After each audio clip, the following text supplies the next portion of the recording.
چند دن پہلے ایک بچی نے اسلام قبول کیا، 25 سال کی نوجوان بچی، پڑھی لکھی۔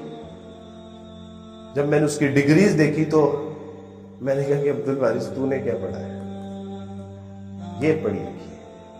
اور مجھے اس پہ فخر ہوا کہ الحمدللہ پڑھے لکھے لوگ بھی اللہ کے دین میں، الحمدللہ۔ تو میں نے جب اس کو دیکھا تو میں نے بات چیت کے دوران میں نے کہا کہ میرے بچے کوئی ہم مسلمانوں کو نصیحت کرنا چاہیں گے؟ تو اس نے کہا کہ بس میرا مسلمانوں سے یہ پیغام ہے کہ جو نعمت اسلام مفت میں مل گئی ہے نا، اس کی قدر کرنی سیکھیں۔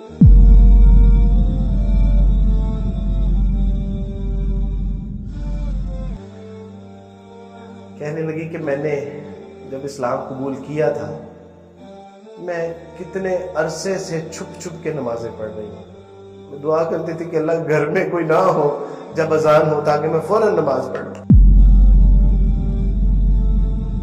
اللہ کو یہ دائیں بائیں ہو جائے تاکہ اذان کی آواز کانوں میں پڑتے ہی میں اپنا سر ڈھانپ لوں، کیونکہ ہمارے ہاں سر ڈھانپنے کو بھی بڑا عجیب سا۔ کہنے لگی کہ میں 8 پہرے روزے رکھتی رہی ہوں کیونکہ میں سحری کے وقت اٹھ نہیں سکتی تھی۔ کہتی کہ میں بعض اوقات پانی پی لیتی کہ کھانا تو رات کو 8 بجے لگنا ہے، لیکن کوئی بات نہیں، روزہ تو افطار ہے۔ تو کہا کہ کس طرح میں نے اپنے ماں باپ، بہن بھائی، رشتہ داروں کو چھوڑنے کا فیصلہ کیا ہو۔ میں نے اپنے وہ پرانے گلی محلے، سکھیاں سہیلیاں، اپنے خاندان چھوڑ کے نہیں آئی، ان کو دشمن بنا کے آئی، کیونکہ اب وہ اسے ملیں گے نہیں، اب وہ اس کو جہاں دیکھیں گے اس کی گردن ماریں گے۔ اس نے کہا کہ میرا یہ پیغام ہے کہ ان سے کہیں کہ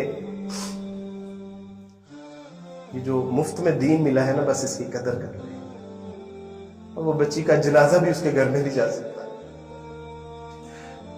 تنہا ہے۔ اب وہ مرے گی تو شاید ہم ہی 4 لوگ اس کو دفنائیں گے، اس کا کوئی عزیز رشتہ دار، بہن بھائی کوئی نہیں۔